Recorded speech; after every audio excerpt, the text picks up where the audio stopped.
Bismillahirrahmanirrahim. Assalamualaikum warahmatullahi wabarakatuh. Sewaktu-waktu ajal menjemput, tidak ada seseorang juga yang dapat menghentikan. Dalam satu kitab karya Imam Abdirrahim bin Ahmad Al-Qadi diterangkan bagaimana sakitnya raga waktu ruh mulai dicabut. Hal semacam ini dikisahkan Rasulullah SAW pada Aisyah radhiyallahu anha, dan datanglah sakaratul maut dengan sebenarnya. Itulah yang Anda selalu lari darinya. Dalam satu hadis yang diriwayatkan oleh Aisyah radhiyallahu anha, dikisahkan bila suatu hari ia tengah duduk di dalam rumah dan mengatakan salam. Aisyah merencanakan untuk berdiri dan menyongsong kedatangan kekasih Allah itu. "Duduklah di tempatmu, tidak usah berdiri wahai Ummul Mukminin," begitu ucap Rasulullah SAW. Lantas Rasulullah ikut duduk dan menempatkan kepalanya di pangkuan Aisyah. Tak beberapa lama Rasulullah juga tidur terlentang. Saat itu Aisyah radhiyallahu anha dapatkan uban yang ada di jenggot Rasulullah SAW dan lihat 19 helai rambut yang memutih. Jadi Aisyah juga menangis sampai air matanya jatuh menetes di muka Rasulullah, sampai pada akhirnya ia juga terbangun dari tidurnya. "Wahai Ummul Mukminin, apa yang bikin Anda menangis?" tutur Rasulullah. Jadi Aisyah bercerita apa yang ia rasakan sesudah lihat uban-uban Rasulullah SAW itu.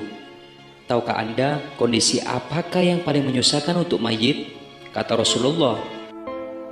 "Tidak ada kondisi yang paling menyusahkan atas diri mayit dari saat keluar dari rumahnya, anak-anak yang ditinggalkan ada di belakangnya serta menangisinya," kata Aisyah.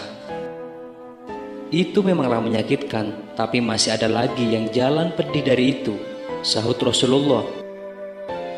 "Tidak ada keadaan yang lebih berat atas diri mayit dari saat dia dimasukkan ke dalam liang kubur dan dikubur di bawah tanah. Beberapa kerabat, anak dan istrinya meninggalkannya pulang. Lalu datanglah malaikat Munkar dan Nakir dalam kuburnya," papar Aisyah lagi.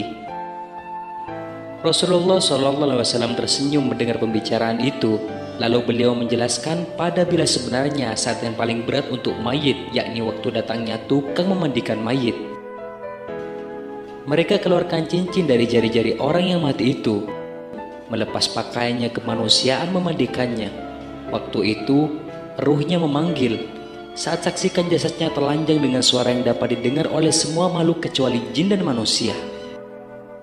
"Apa yang diserukan oleh ruh itu ya Rasulullah?" tanya Aisyah.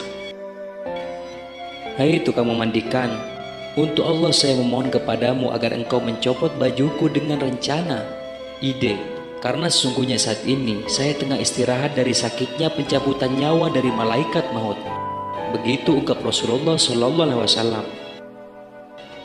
"Lalu apa yang disuruhkan lagi oleh ruh?" tanya Aisyah lagi.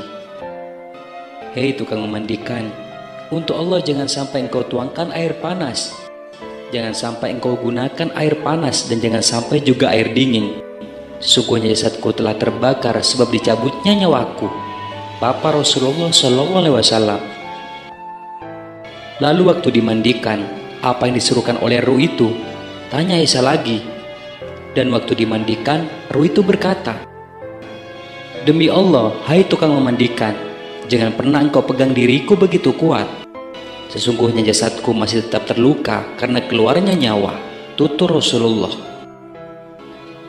Semoga kita semua diberi wafat dunia dalam keadaan husnul khotimah, diberi ketenangan jiwa sampai hari kiamat nantinya.